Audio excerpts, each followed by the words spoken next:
Energy. Welcome to Energy. In this session, we'll explore the concept of energy, its efficient use, and the need to adopt sustainable alternatives. Together, we'll uncover actionable strategies for reducing energy consumption and driving environmental impact reduction. What is energy? Energy exists in many forms. Some are readily usable, like electricity, while others need transformation, like coal or petroleum. Our primary energy source is the sun, but other significant sources include water, coal, petroleum, and nuclear power. Why reduce energy consumption? Reducing energy consumption has several benefits. It helps decrease air and water pollution, conserves resources, creates healthier environments, and reduces our dependence on fossil fuels, thereby lowering greenhouse gas emissions. Technologies for energy efficiency. Today's energy efficiency solutions offer alternatives to fossil fuels, including renewable energy sources, nuclear power, hydrogen, biomass, and geothermal energy. Each of these options provides unique benefits for reducing our environmental impact. Alternatives to fossil fuels. We'll explore the 5 primary alternatives to fossil fuels, which are essential for a sustainable energy future. Renewable energy, this includes solar, wind, and hydropower, which are clean and abundant sources of energy. Nuclear power, a powerful option that provides large-scale energy with minimal carbon emissions. Hydrogen, often called the fuel of the future, hydrogen is a clean and versatile energy source when produced sustainably. Biomass, derived from organic materials like plants and waste, biomass can be converted into electricity or biofuels. Geothermal energy, harnessing heat from beneath the Earth's surface, geothermal energy is a reliable and consistent source. These alternatives are vital for reducing dependence on fossil fuels and combating climate change. Mitigation measures.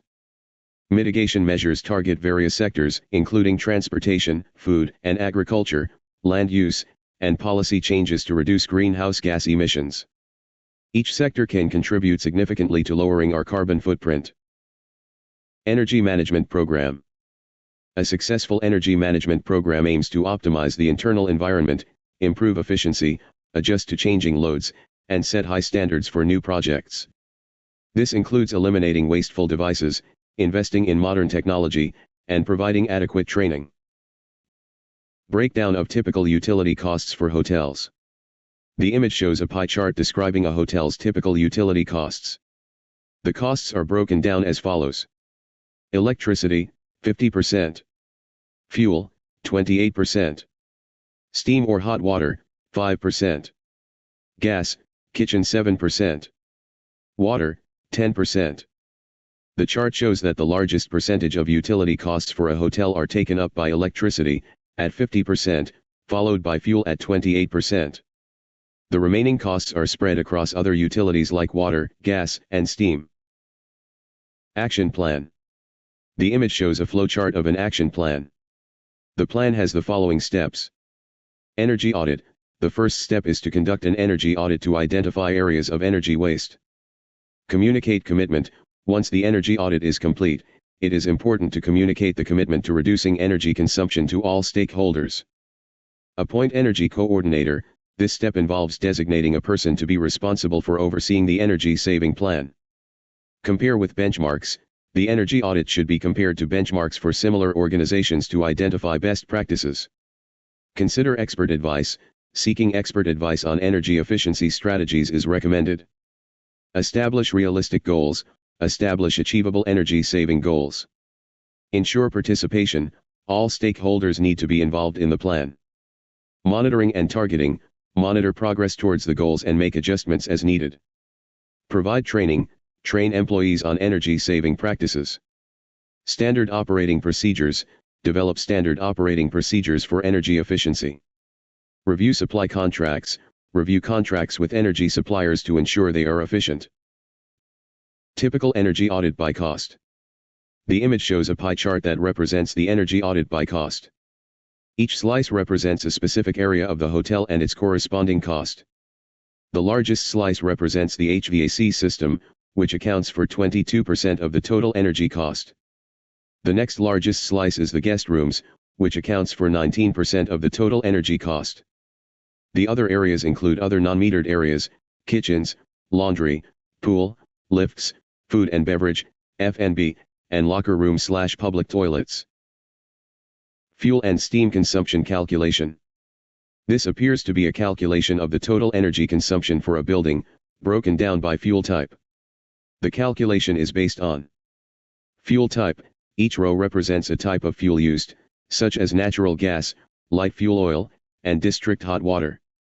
Consumption rate, the amount of energy consumed per unit of fuel, kilowatts-hour per liter for gas and oil, kilowatt-hour per GJ for steam. Fuel amount, the volume of fuel used, meter cube for gas and oil, GJ for steam. The calculation proceeds as follows. Calculate individual fuel consumption, multiply the fuel amount by the consumption rate for each fuel type. The results are labeled A, B, and C. Calculate total consumption, sum up the individual fuel consumption amounts, A, plus, B, plus, C, to get the total energy consumption. This is labeled D. Calculate consumption per square meter. The consumption per square meter, we divide the total consumption D by the total floor area, which is labeled here as E. This gives us the consumption per square meter per year, represented in kilowatt hours. Electricity calculation per meter square per year. The image is a calculation problem where you need to calculate the electricity consumption in kilowatt hour per square meter of floor area. You are given the annual electricity consumption as 2,884,000 kilowatt hour. You need to know the total floor area, in square meters, to calculate the electricity consumption per square meter. Fully serviced 4 or 5-star luxury hotel profile. This is a profile of a fully serviced 4 or 5-star luxury hotel. Here are the details. The hotel has 150 to 1,000 rooms. It has air conditioning and heating. On average, 60% of the hotel's area is dedicated to guest bedrooms, and each room is between 55 and 100 square meters. The hotel has a laundry service that produces 6 kg of laundry per occupied room each day. There is a health suite and pool, with a surface area of up to 150 square meters. The hotel is open year-round and operates at 70% occupancy. It also has gardens, with a surface area of up to 1,000 square meters. Finally, the hotel has 1 employee per room. Benchmark for electricity and other utilities in hotels. The image shows a table with energy conservation benchmarks for hotels, categorized by climate zone, hotel profile, and energy type. The table has 3 columns. Excellent, shows energy conservation targets for hotels that strive for high energy efficiency. Satisfactory, shows energy conservation targets for hotels that are meeting average energy efficiency standards. High, shows energy conservation targets for hotels that are exceeding average energy efficiency standards. The rows are categorized by climate zone, temperate, Mediterranean, and tropical. Hotel profile, luxury serviced hotels. Energy type, electricity and others, which likely refers to other energy sources like heating, cooling. Key takeaways. Climate plays a significant role. Energy conservation targets are higher for hotels in warmer climates, tropical and Mediterranean, due to increased heating and cooling needs.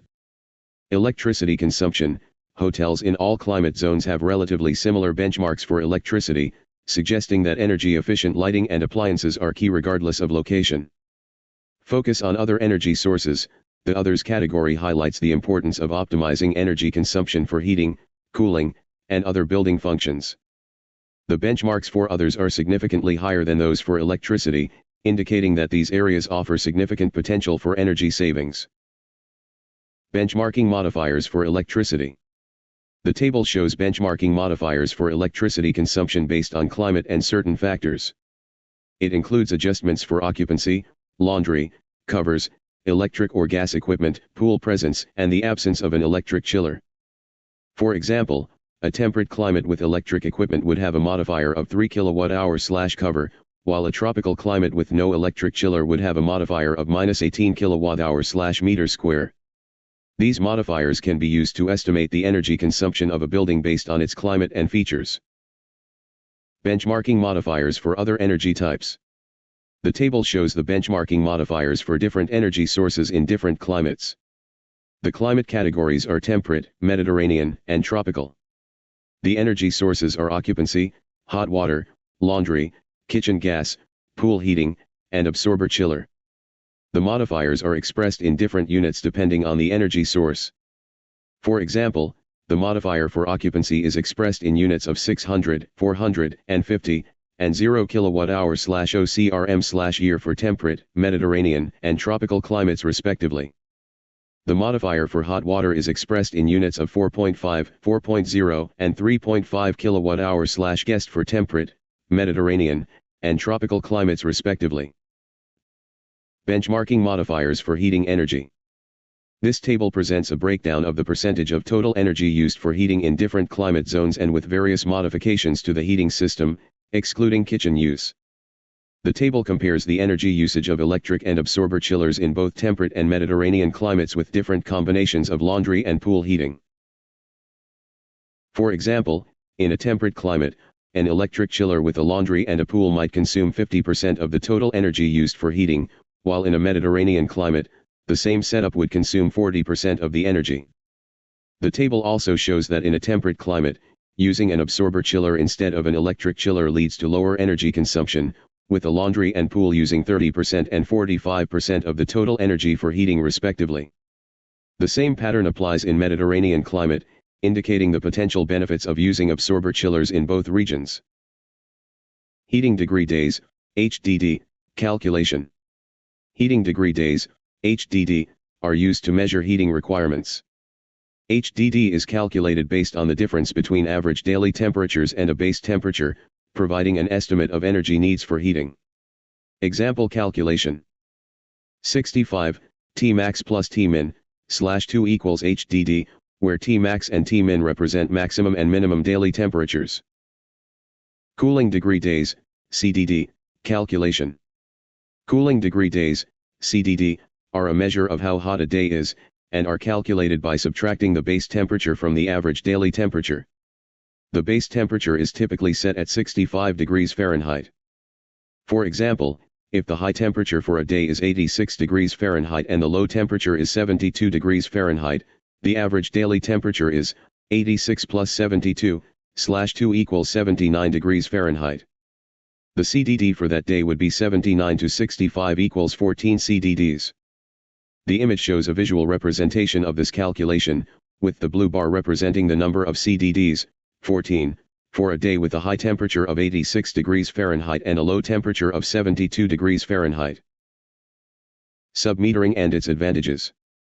The image explains what submetering is and its advantages.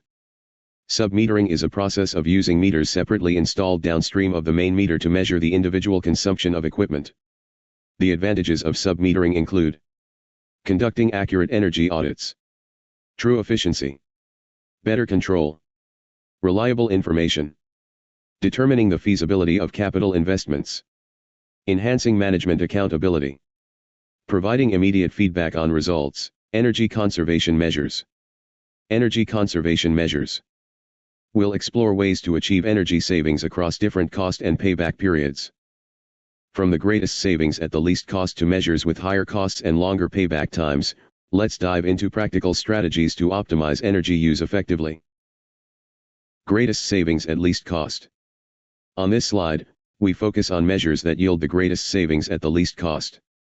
Start by matching your energy source to the load requirement and scheduling HVAC equipment to align with occupancy. For even greater efficiency, try operating steam boilers at dual pressure levels and using variable speed secondary system pumps. Reviewing central equipment capacity and ensuring a balanced air and water flow can also reduce unnecessary load on heating and cooling systems. Small to large savings at reasonable cost. Let's consider strategies that involve reasonable costs but provide small to large savings. Installing submeters, for instance, allows for targeted monitoring of energy use. Improving the efficiency of chillers, cooling towers, and boilers can lead to significant energy reductions. Optimizing pumps, fans, and motors, as well as using the most cost-effective energy source, further supports energy conservation. Thermostatic controls and time clocks help to regulate usage, while occupancy-linked controls adjust settings based on actual use. Moderate to long payback periods. Some energy-saving methods require a longer payback period but offer sustainable benefits over time. For example, recovering moisture from pools and reusing heat from chiller circuits can heat water and air efficiently. Reclaiming energy from boiler flue gases and refrigeration cooling circuits also cuts energy use. Additionally, using ice storage during off-peak times can significantly reduce electricity demand at peak hours. Lighting.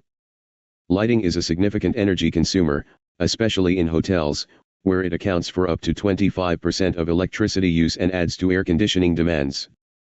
Over the years, lighting has evolved from incandescent bulbs to energy-saving LEDs, offering more efficient and longer-lasting solutions. Watts and lumens. The image is comparing watts and lumens. Watts are a measure of electrical power, and lumens are a measure of light output. The image explains that watts are a measure of the rate of energy consumption, while lumens measure how much light is emitted by a source. The image also provides the relationship between watts and joules. 1 watt is equal to 1 joule of energy per second. The image explains that 1 lux of light is equivalent to 1 lumen per square meter. How to work out your lighting costs. This infographic provides a step-by-step guide to calculating your lighting costs. It breaks down the calculation into 5 key steps. First, you need to determine the daily energy consumption of your existing incandescent lamps by multiplying the wattage of the lamps by the number of hours they operate per day. Next, calculate the annual energy consumption by multiplying the daily energy use by the number of days the lamps operate. Third, calculate the total cost of electricity used by the lamps by multiplying the annual energy use by the cost of electricity per kilowatt hour. Fourth, determine the cost of purchasing new lamps by multiplying the cost per unit by the number of units purchased. Finally, add the total electricity cost to the cost of new lamps to arrive at the total current lighting costs. The table shows the efficiency output for incandescent light bulbs of different wattages. It shows the lamp life in hours, the lumen output at 120 to 240 volts, and the lumen per watt ratio. The table indicates that incandescent bulbs are most efficient at lower wattages, with a higher lumen per watt ratio. The location column simply indicates that these bulbs are for indoor use only. The table provides a comparison of incandescent light bulbs, detailing their performance metrics such as lamp life, lumen output at specified voltages, and the efficiency measured in lumens per watt. It highlights that lower wattage bulbs tend to offer better efficiency, as evidenced by their higher lumen per watt ratios. Additionally, the note regarding the location specifies that these bulbs are intended solely for indoor applications. This table shows the efficiency of different fluorescent light bulbs. The table lists the wattage, lamp life, lumen output, lumens per watt, and location usage for each bulb. The data allows for a comparison of energy consumption and light output, helping users choose the most efficient bulb for their needs. Higher lumen output with lower wattage indicates better efficiency, while lamp life provides insight into the longevity of each bulb. The location usage suggests where each bulb is best suited, whether for indoor or outdoor applications. The table also highlights the trade-offs between different bulbs, such as the balance between initial cost and long-term energy savings. Users can assess which bulb meets their specific requirements, whether they prioritize brightness, energy efficiency, or lifespan. Additionally, the information can guide decisions based on environmental considerations, as more efficient bulbs contribute to reduced energy consumption and lower carbon footprints. The table shows the efficiency output of LED bulbs. The different wattage options for the bulbs are given along with their respective lamp life, lumens, lumens per watt, and location. The table shows that the higher the wattage, the more lumens, but the lower the lumens per watt. This is because the higher wattage bulbs use more power, but they also produce more light. The LED bulbs can be used externally. The table presents the efficiency output of LED bulbs, detailing various wattage options alongside their lamp life, lumens, lumens per watt, and intended location for use. It indicates that while higher wattage results in increased lumens, it also leads to a decrease in lumens per watt, reflecting the trade-off between power consumption and light output. Overall, these LED bulbs are suitable for external use, providing a balance of brightness and energy efficiency. The table presents the efficiency output of low-pressure sodium lamps, detailing various wattage options alongside their lamp life, lumen output, lumens per watt, and intended location for use. It indicates that while higher wattage results in increased lumen output, it also leads to a decrease in lumens per watt, reflecting the trade-off between power consumption and light output.